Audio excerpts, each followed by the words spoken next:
Rick Bucher, who played, people don't know, he's a Dartmouth Ivy League guy. He's so arrogant, these Ivy League soccer guys. Just unbelievable. Ivy League. It's Doug Gottlieb Show here on Fox Sports Radio. LeBron, I don't know, I'm sure you heard the sound, right, where he passes Karl Malone. He's like, I can't even focus on that right now because we lost the game. Yeah. Are you rolling your eyes when you hear that? It is. I guess here's the question. The question is it fair to wonder if he's checked out in this season and his way of motivating himself is, let me just at least make it so that I can put some numbers up and so people don't say it was my fault. I'm just going to go for records now. Yeah. I thought that was understood. But that's not what he said. He's trying to say quite the opposite. I know. I know, Doug, but how many times does LeBron say one thing and then do another and say, no, you misunderstood what I said, or whatever it may be? This is my biggest issue, is that LeBron, just be straight with us. Like, I'm actually okay looking at the mess that this team is, looking that these guys have all decided, we came here for one reason, at least the veterans, and thinking that we could hitch our wagon to LeBron and make a run at a ring that Carmelo and Russ had never gotten. And as soon as they saw that was not going to happen, everybody kind of gave up the ghost. And LeBron did too. And LeBron is like, well, I might as well go see if I can, how fast I can pass Karl Malone and get to Kareem and see what. Let me show off my new mid-range jumper, and I'm going to shoot threes. Like, I don't have a problem with it. If he doesn't think that he can be the playmaker and defender and all the things that he needs to be to get the maximum out of his team, okay, LeBron, you've been around this game. You know your team better than I do. If that's what you decide, that's fine. But don't keep doing one thing and then tell me it's all about trying to win or lose. Because, dude, you averaging 30 is not the best way for this team to get closer to wins and losses. That has been demonstrated over and over. And if you look at the makeup of the team, it makes perfect sense. You got enough guys who can score. You need somebody who can make plays, and you need somebody who's going to inspire everybody to play some modicum of defense. And LeBron has done none of that.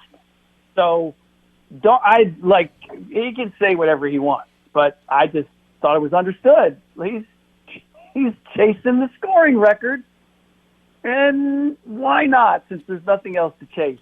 Are they going to make the playoffs? Yes, they'll be the 10th seed, and which means that they'll have to win 2 road games to make the actual playoffs.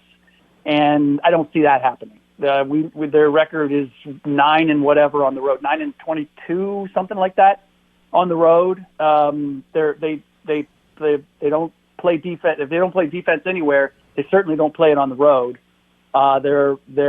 They've been exposed in terms of by young athletic teams, losing to teams like the Houston Rockets. That's what they're going to face in the play-in. So excited teams that are making the playoffs, it still makes their season.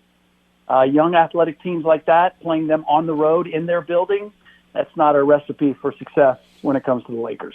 The Warriors, on the other hand, they lost yesterday to the Spurs. Weird, kind of crazy sort of game.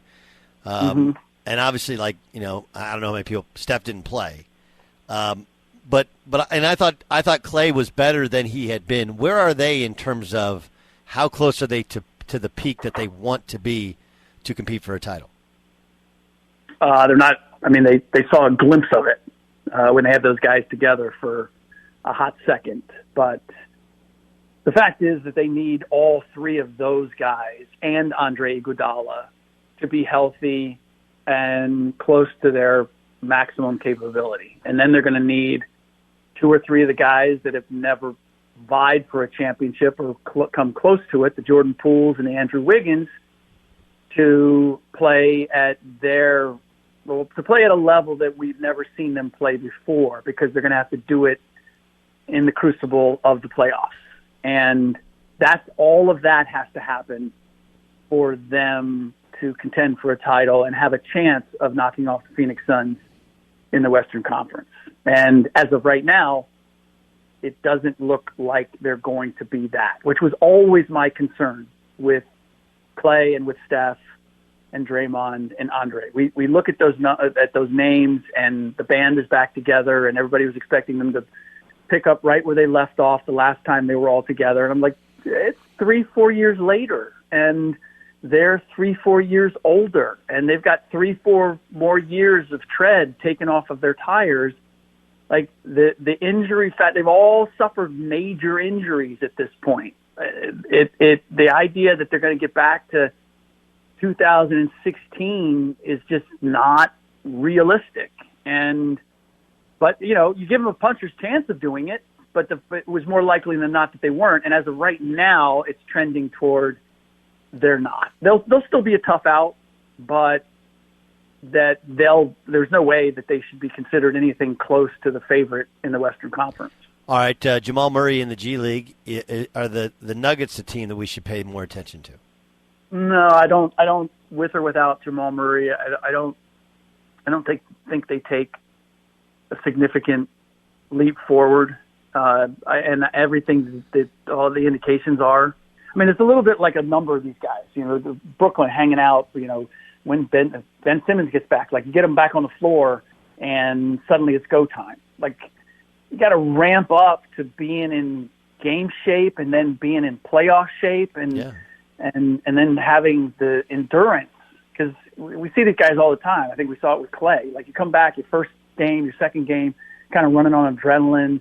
No, then you hit a wall. Your body's all locked up. You almost need more time off, right? Because and then you got to come back. You got to kind of come back through that cycle and get back to a place where you can play consistently. Like that's what Jamal Murray is going to have to do. That's what Ben Simmons is going to have to do. And I just don't think there's enough time for those guys physically to just them individually getting to where they need to be influences or impactful, much less integrating them into the whole framework and fabric of the team. Jason Tatum has decided to become the best scorer in the league here last month. He's just like, now all of a sudden I'll live up to all the shots I took the first half of the year. God, just such a tease, man. I mean, I feel like I've seen this before, and I'm gun shy now. I'm gun shy to jump on board. Because I've seen it. And then I've seen it go away, and I can't explain why it went away. It wasn't an injury. I can't tell you. I just that's what makes me uncertain. I was surprised because I think was it January of last year or 2 years ago that he suddenly he started off slow and then he just house on fire, and you're like, man, I've never seen this Jason Tatum before. I feel like we kind of ran into the same thing this year, and I can't tell you why, and I haven't explored this yet with people as to why, but it's why I need to see it sustained. I need to see it come and stay and not go away again. Until I do, I'm not going to buy that this is the Jason Tatum we're going to see going forward, or that we're even going to see this Jason Tatum in the playoffs. Well, right now it's a standoff in New York between the mayor and the Nets, right? The Nets played at home tonight against Utah, and people haven't been paying attention. That's fine. They won 5 out of 6. Kyrie, in their last road game they could play, and he had 60 against the Magic. Legit 60. I mean, he's ridiculous. I don't think it matters now, but at April 10th, last game of the season, what's the growing thought in the league? Is he going to be able to play his home games in the playoffs? I haven't heard that to this point. I mean, it would be anybody's guess, but I thought this when it was first, the mayor first indicated, hey, we may have to revise our thinking, but we're going to follow the CDC. We're going to follow protocol. And everybody got all excited in Brooklyn, Kyrie, like this is going to happen tomorrow. Has anybody paid attention to how our government works? Has anybody first of all, you never win against the government.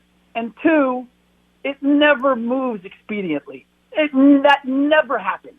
So, no, I would not. I mean, if I'm a betting man, I'm betting against it because that's what all my experiences with whether it's the DMV or the IRS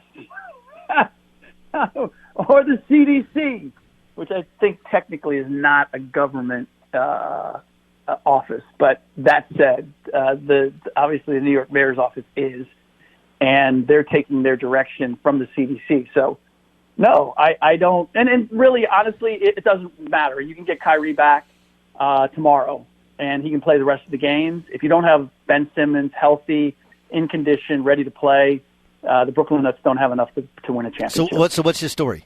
What's the real story there?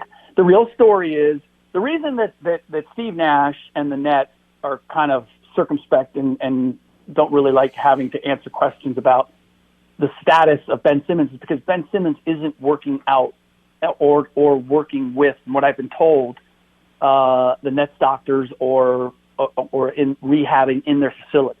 So they genuinely don't know where he is. They get information. He had an epidural. Okay, great. What does that mean? We'll keep you informed. So that's why they're in an uncomfortable place. I'll just say this: guy hasn't played all year. He's getting an epidural. He can't train. He can't practice. He can't train. He can't even just work on his shot on the court. The little bit that we saw him with Kyle Korver the other day. Can't do any of that. So I would, at this point, I would just say, do not expect Ben Simmons to play this season any more than you would expect Zion Williamson to play this season. And then the Pelicans just announced Zion Williamson won't play the rest of the year. They get a lemon. Right. They traded for a lemon. They got a lemon. Rick Bucher, Fox Sports Radio and Fox Sports 1 NBA insider. Bucher, you're the best, bro. Thanks for joining us. You got it, Doug.